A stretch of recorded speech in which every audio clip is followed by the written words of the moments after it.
तो अब हम बात करेंगे numerical solution of ordinary differential equation का आइलर्स मेथड क्या होता है, यूलर्स मेथड क्या होता है। देखिए हम क्या कहेंगे कि मान लेते हैं एक डिफरेंशियल इक्वेशन है, ऑर्डनरी डिफरेंशियल इक्वेशन, इसको ओडीई कहा जाता है। ठीक है, वो दिया है dy by d x is equal to function of x y, ये फंक्शन ऑफ एक्स वाई दिया है, ये गिवन है। ठीक है, और हमने जैसा बताया है आपको कि इस प्रकार के डिफरेंशियल इक्वेशन में एक इनिशियल कंडीशन दी हुई होती है, तो यहां इसको इनिशियल वैल्यू प्रॉब्लम भी कहा जाता है, इसीलिए इसका एक और नाम है initial value problem, value problem. इसको आईवीपी भी कहते हैं कुछ लोग शॉर्ट में, वैसे 90% नहीं कहते हैं, लेकिन इनिशियल वैल्यू प्रॉब्लम भी कहते हैं। और हमने कहा इसमें जो इनिशियल कंडीशन दी हुई है वो क्या दी हुई है, गिवन है इनिशियल कंडीशन x की वैल्यू x नॉट दी हुई है और y की वैल्यू y नॉट, ये कंडीशन गिवन है आप। ठीक है, और करना क्या है, करना क्या है, देखो जब आप x की वैल्यू x नॉट से थोड़ा बढ़ाओगे, h बढ़ाओगे, तो ये वैल्यू बन जाएगी x नॉट प्लस h। अच्छा, तो x नॉट प्लस h यानी ये x1 बन जाएगी, तो इस पर y1 क्या होगा ये निकालना है। ये आपकी यहां पर मोटो है, नहीं समझे? आपका जो मोटो ये है कि भाई y1 क्या होगा इसका, और जो y1 निकलेगा that will be approximate value. इसको इटरेशन मेथड भी कहते हैं। जब हम क्या करते हैं, वैल्यू को बार बार रख करके सॉल्व करते हैं ना, और एक क्लोजेस्ट वैल्यू निकालने की कोशिश करते हैं, तो उसी को इटरेशन नाम दिया गया है ना। तो देखो इसका तरीका क्या होता है, सावधान देखिए। हमारे पास एक कर्व है भाई, ये डिफरेंशियल इक्वेशन है, डिफरेंशियल इक्वेशन किसी कर्व की होगी ना भाई। अभी हम वैसे पीछे एग्जांपल दिया था कि पैराबोला की थी डिफरेंशियल इक्वेशन, तो हमने कहा सपोज करिएगा ये इस कर्व की डिफरेंशियल इक्वेशन है, किसी भी टाइप का हो सकता है, हमसे मतलब नहीं है। ठीक है, और जो प्रॉब्लम दी है, वो जो कंडीशन दी है वो ये वाली दी है, यानी इसका है एक्स नॉट कामा, थोड़ा दूर लिखिएगा तो यहां भी कुछ बनाएंगे हम, x naught comma y naught, ये ए पॉइंट दिया हुआ है, इसकी कंडीशन दी हुई है, तो किसी में बहुत सारा तामझाम करना है ए। अच्छा, इस एक्स नॉट वाई नॉट का कंसेप्ट आप जानते हैं कि भाई 2D के हिसाब से यहां से लेकर के ये दूरी एक्स नॉट है और यहां से लेकर के ये दूरी वाई नॉट है।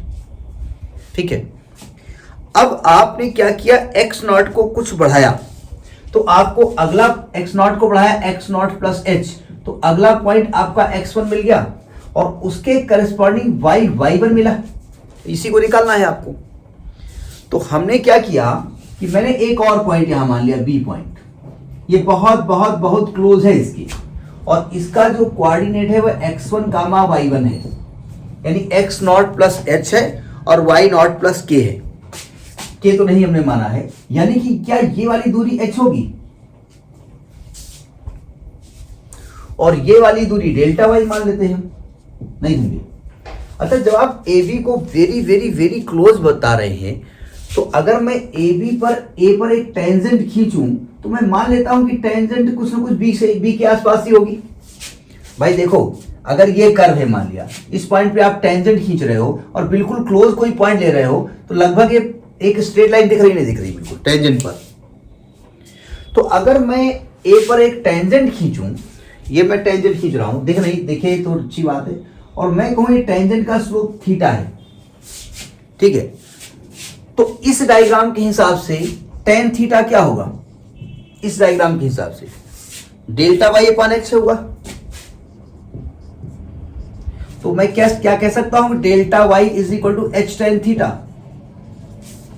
ये जो डिफरेंस आया है, कह सकता हूं ना मैं, हाँ करते रहो, बस हम आगे बढ़ते जाएंगे। अच्छा, टेन थीटा के बारे में कोई और जानकारी आपके पास है, टेन थीटा के बारे में एक कोई और जानकारी आपके पास है? आप एक मिनट, आप टेंजेंट भूल जाओ, एक मिनट पहले आप टेंजेंट भूल जाओ, पहले आप इसकी बात कर रहे हैं, आप टेंजेंट की बात कर रहे हैं। तो टेंजेंट की अगर बात करें तो आप टेन थीटा के बारे में कुछ और जानते हैं, डी बाई डी एक्स होता है ना,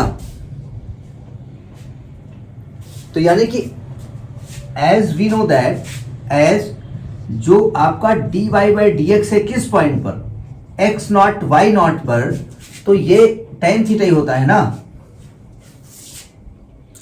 तो यानी कि मैं चाहूं तो इस रिजल्ट को इक्वेशन 1 में यूज कर सकता हूं। तो अगर मैं यूज कर दूं, यूजिंग दिस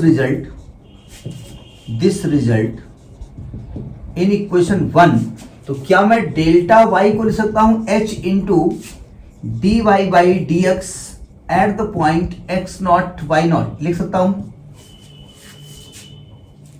अच्छा, dy बाई dx की वैल्यू क्या दी हुई है, fxy, तो इसको मैं चाहूं तो h into f x naught y naught लिख सकता हूं। तो एक्स नॉट वाई नॉट पर फंक्शन की वैल्यू लिख सकता हूं मैं, है ना। तो यानी कि यहां पर डेल्टा वाई की वैल्यू क्या आ गई, h f x naught y naught. लिखते जाइएगा, हम इसको रफ करते जाएंगे, ठीक है। अच्छा सुनिए, इधर देखिए, ये वाई नॉट है और ये डेल्टा वाई है। तो अगर हम डेल्टा वाई में वाई नॉट प्लस कर दें तो वाई वन मिल जाएगा। यानी मैं अगर चाहूं तो इस एज वाई, एक मिनट ऊपर लिख रहा हूं, डायग्राम अब रब कर देना, ये वैल्यू भी रब किए दे रहे हैं, जगह हमको चाहिए। एज y1 की वैल्यू क्या दिख रही है आपको, y naught plus delta y, तो y नॉट और प्लस डेल्टा वाई की वैल्यू हो गई h f x naught y naught. अब बताओ नई वैल्यू y1 की मिल गई नहीं मिल गई, y1 मिला कि नहीं मिला, मिल गया ना। तो ये आपकी एग्जैक्ट वैल्यू नहीं होगी, it is not exact value, it is not exact. क्यों, depends upon H, it depends upon H पर डिपेंड करती है कि आप एच कितना ले रहे हैं, आप इंटरवल कितना ले रहे हैं, जो आप इंटीग्रल कर रहे हैं, जो डिफरेंशियल इक्वेशन सॉल्व कर रहे हैं, उसका इंटरवल क्या ले रहे हैं, ठीक है। अब जरा देखो ध्यान से, नोट कर लिया। अब देखिए, जब आपने कहा x नॉट की वैल्यू को हमने बढ़ा करके x नॉट प्लस एच कर दिया, तो y नॉट की वैल्यू बढ़ करके y नॉट प्लस समथिंग हो गई, डेल्टा वाई यानी y1 हो गई। तो अब अगर आप x नॉट की वैल्यू को x नॉट प्लस एच से और h बढ़ा दो, 2h कर दो, तो क्या y की वैल्यू चेंज हो करके y2 नहीं हो जाएगी, y की वैल्यू क्या हो जाएगी, यही आपको निकालना है। क्यों, तो जितना देखिए, जितना x नॉट को x नॉट प्लस एच करने पर y नॉट खिसका है, उतना ही y2 फाइंड करने y1 खिसक जाएगा। मतलब y नॉट जितना खिसका है, खिसक करके y1 दे रहा है, तो उसी प्रकार से मैं कह सकता हूं कि y1 खिसक करके y2 देगा, कह सकता हूं ना। तो अगेन समझते हो, न्यूमेरिकल जब लगाएंगे समझ ज्यादा आ जाएगा, लेकिन अब फिलहाल कॉन्सेप्ट तो समझना पड़ेगा ना, ठीक है। तो आप लिखेंगे कि व्हेन x2 आपको दिया जा रहा है, कब, x naught plus 2h, then y की वैल्यू जो कि y2 है, ये आपको निकालना है, ये आपको निकालना है, यानी अप्रोक्सीमेट वैल्यू, ठीक है। यानी ये 2 फाइंड करनी है। तो बिल्कुल इसी कॉन्सेप्ट को लगा दिया जाए, तो ये क्या हो जाएगा, y2 इज इक्वल टू, यहां पर y1 हो जाएगा, प्लस h, यहां पर क्या हो जाएगा, x नॉट y नॉट, क्या हो जाएगा, x1 y1 हो जाएगा। क्यों, तो आपने y2 निकाल ली। इसी प्रकार से सिमिलरली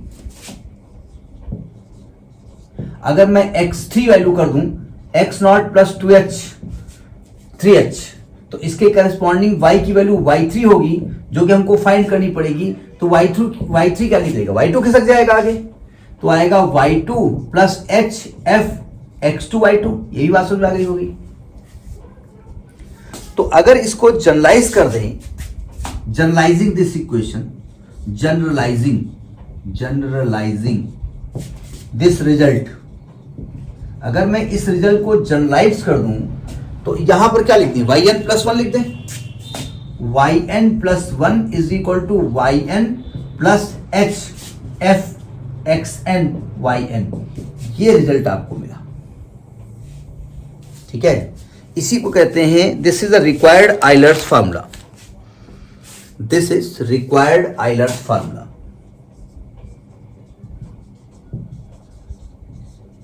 रिक्वायर्ड यूलर्स कह दो, नहीं आइलर, जो भी कह दो फार्मूला, इसी को कहते हैं रिक्वायर्ड आइलर्स फार्मूला।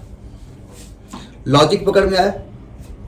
हाँ, मल्टीपल स्टेप्स करनी पड़ेंगे भाई, इसीलिए पहले कहा गया कि इटरेशन बेस्ड कॉन्सेप्ट है। पहली बात तो इटरेशन का मतलब आप जानते हैं कि स्टेप बाय स्टेप आपको वैल्यू निकालनी है और जो आपकी एग्जैक्ट वैल्यू है उसके क्लोजेस्ट पहुंचने की कोशिश करेंगे, ठीक है। दूसरी बात, ये मेथड स्लो मेथड है और ये मेथड इनएक्यूरेट होता है, यानी it is slow, this method is slow and it gives the inaccurate value. अब आप कहेंगे भाई इनएक्यूरेट देता है तो काहे को इसको पढ़ाया गया? This is slow and inaccurate. देखो पहली बात तो ये सबसे पुराने मेथड्स में से एक है, पहली बात, ठीक है। जब लोगों को, जैसे मान लिया आप कहते हो कि 2 + 2 = 5 होता है, तो आपको लोग मूर्ख नहीं कहेंगे, क्योंकि ये उस दौर की हम बात करें जब लोगों को एडिशन नहीं आता था। तो आपने कम से कम 4 के पास पहुंचा तो दिया लोगों को, फिर आप लोगों ने कहा नहीं 5 नहीं होता, इसमें ये होना चाहिए, ये होना चाहिए। तो पहली बात जो गाइडेंस दी, जो रास्ता दिखाया, वो वाजपेयी जी ने दिखाया, ठीक है।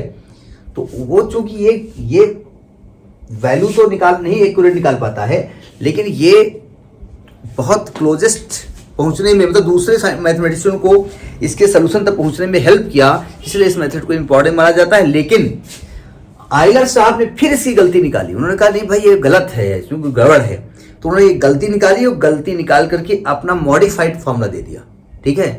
तो पहले हम बात कर लेंगे आइलर्स मेथड का एक न्यूमेरिकल, फिर आइलर्स मॉडिफाइड बारे में बात करेंगे, ठीक है।